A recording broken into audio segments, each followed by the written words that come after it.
ఏంటి పరిస్థితి? వైఎస్ఆర్‌సీపీ పార్టీ భవిష్యత్తు ఎలా ఉంటది? మా భవిష్యత్తులో భవిష్యత్తులో అధ్యక్ష అనే పరిస్థితి ఉంటదా? అధ్యక్ష పార్టీ మనుగడ అయిపోతుంది. రాబోయే రోజుల్లో వైఎస్ఆర్‌సీపీ పార్టీ భూస్థాపన అవుతుందని చెప్పంటారు. అన్న వీళ్ళందరూ ఉంటే ఆ రోజు మేము పార్టీ పెట్టలా. ఈళ్ళందరూ వచ్చిన తర్వాత మేము ఎగిసిపడింది లేదు. ఈళ్ళందరూ పోతే మేము ఇబ్బంది పడేది లేదు. మా నాయకుడు జగన్మోహన్ రెడ్డి గారు పార్టీ పెట్టిందే దేశాన్ని శాసించేటువంటి పార్టీని ఎదిరేగించి పార్టీ పెట్టి నిలబడి నిగ్గుదేసి అధికార నాయకుడు, ప్రతిపక్ష నాయకుడిని ముఖ్యమంత్రి అయినటువంటి పార్టీ. ఎవరు వస్తేనో ఎవరు పోతేనో వైఎస్ఆర్ కాంగ్రెస్ పార్టీ నిలబడేది ఓన్లీ జగన్మోహన్ రెడ్డి గారి కటౌట్‌తో. ఆయన జెండానే మా ఎజెండా.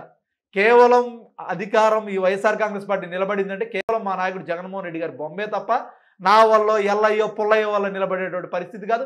వాళ్ళు వెళ్తే భయపడేది లేదు, వస్తే ఆర్భాట పడేది లేదు.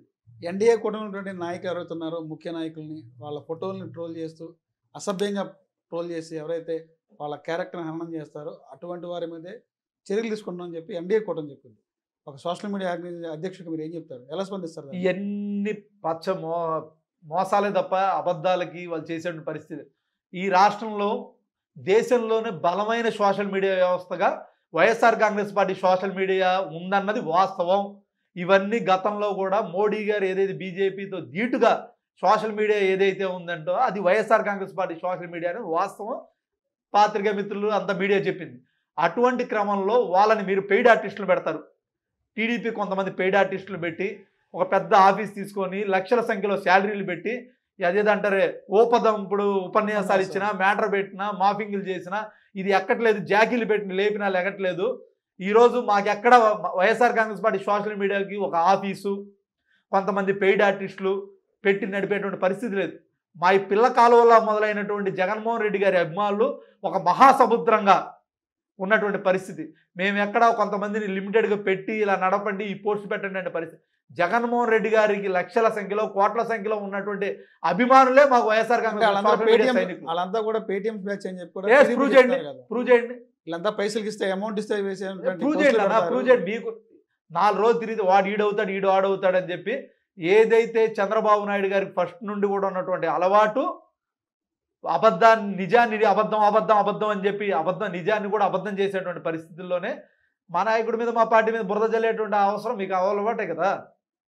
ఇంజనీర్ గారు, మీ రాజకీయ నేపథ్యం ఏంటి? అసలు మీకు ఎక్కడి నుంచి వచ్చారు? మీరు ఏంటి అసలు? మీ కుటుంబ సభ్యుల నేపథ్యం ఏంటి? అలా మీకు తెలిసిందే, ఒక మిడిల్ క్లాస్ ఫ్యామిలీ, రైతు వారి కుటుంబం నుండి వచ్చి విజయవాడకు వచ్చి నా చిన్నప్పుడే సెటిల్ అవ్వడం జరిగింది. సొంతూరు మాది ప్రకాశం జిల్లా మార్కాపురం పక్కన ఖమ్మంపాడు అని మా అమ్మగారు ఉంది.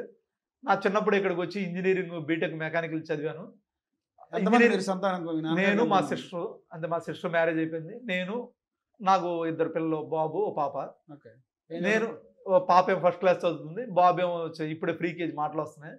నేను ఇంజనీరింగ్ చదివే రోజుల నుండి కూడా జగన్మోహన్ రెడ్డి గారు పార్టీ పెట్టిన తర్వాత ఆయన నాయకత్వం మీద ఇంట్రెస్ట్తో రాజకీయాల్లోకి రావడం జరిగింది. అలాగే మీకు తెలియదు, మీరు ఫస్ట్ నుండి మీడియా నన్ను దగ్గరగా చూస్తున్నారు.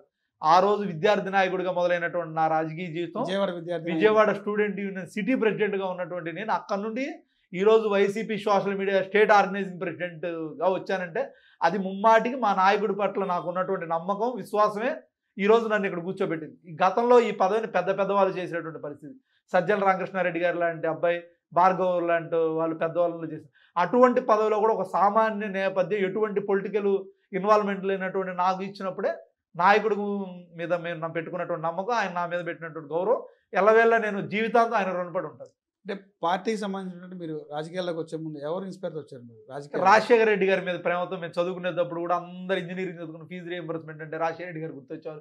ఇంజనీరింగ్ ఒక మిడిల్ క్లాస్ ఫ్యామిలీ కూడా చదువుతుందంటే అది రాజశేఖర రెడ్డి గారి బొమ్మ, ఆయన పుణ్యమే. ఆ రోజు నేను చదువుకున్న కూడా ఆయన పుణ్యమే.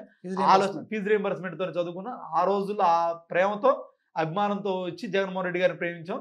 ఆ నాయకుడిని చూసిన, జగన్మోహన్ రెడ్డి గారి దగ్గరగా చూసిన ఏ నాయకుడు ఇంకో నాయకుడిని ప్రేమించడు. జగన్మోహన్ రెడ్డి గారిని మొట్టమొదటి కలిసినప్పుడు మీరు ఆయనతో ఏం మాట్లాడారు? ఎలా అనిపించింది ఆ టైంలో మీకు? ఆ రోజు నేను స్టూడెంట్ యూనియన్గా ఉన్నప్పుడు చిన్న ఒక ఇంజనీరింగ్ చదువుకున్న కుర్రోడిని ఆ రోజు మా నాయకుడి దగ్గరగా తీసుకున్నప్పుడు, నీ పేరేంటబ్బా అంటే నా పేరు అంజిరెడ్డి అన్న అంటే, ఓకే వెరీ గుడ్, ఏం చదువుతున్నావు అంటే ఇంజనీరింగ్ చదువుతున్నాను, వెరీ గుడ్, బాగా చదువు, మంచి, ఏంటి నువ్వు రాజకీయాల్లోకి ఎందుకు వచ్చి మీరంటే అభిమానం అన్న, ముందు చదువుకో తర్వాత రాజకీయాలు. ఆ మాటతోనే రాజకీయ ప్రస్థానం ఎక్కడ దాకా వచ్చింది. ఆయన జెండా పట్టుకొని వెనకాల ఏదో కార్యకర్తగా మొదలైన రాజకీయ జీవితం ఈరోజు రాష్ట్ర అధ్యక్షుడిగా ఉంది.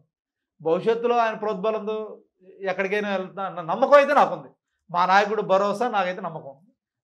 వైసీపీ పార్టీ అధికారం కోల్పోయిన తర్వాత కార్యకర్తల్ని గాలి కొదిలేశారని చెప్పి కొంత ప్రచారం జరుగుతుంది, వాస్తవం అంటారా? ఎవరు చెప్పారన్నా? ఈరోజు వందల సంఖ్యలో అక్రమ కేసులు రాయలసీమ లాంటి ప్రాంతంలో దుర్మార్గంగా వాళ్ళ కుటుంబాలు విచ్ఛిన్నం అయిపోయేది, ఏ విధంగా మర్డర్లు, కేసులు, కనీసం కేసులు కూడా పెడితే తీసుకునేటువంటి పరిస్థితి వాళ్ళందరికీ భరోసాగా సోషల్ మీడియా కార్యకర్తల మీద వందల కేసులు పెడితే మా క్యాంప్ ఆఫీసులో ఏదైతే కేంద్ర కార్యాలయంలో కమాండ్ కంట్రోల్ రూమ్ అని పెట్టి సోషల్ మీడియా లీగల్ రెండు ఒక రూమ్ ఇచ్చి ఆ రూమ్లో కమాండ్ కంట్రోల్ రూమ్ అని పెట్టి సాక్షాత్తుగా మా నాయకుడు జగన్మోహన్ రెడ్డి గారే ఒక పాంప్లెట్ పట్టుకొని ఈ 3 నెంబర్లు, ఆ 3వ నెంబర్లో నాది, ఫస్ట్ది లీగల్, ఈ 3 నెంబర్లు ఎల్లవేళ మీకు అందుబాటులో ఉంటారు, ఎటువంటి ఆపద వచ్చినా అక్రమ కేసులు బనాయించబడి ఎటువంటి ఇబ్బందిని ఎల్లవేళ 24/7 అందుబాటులో ఉంటారని చెప్పి అంటే మీరు పోస్టులు పెట్టారని వ్యక్తిగత హననం చేశారని మేము కాపాడుతూ ఉంటారు ఏంటి?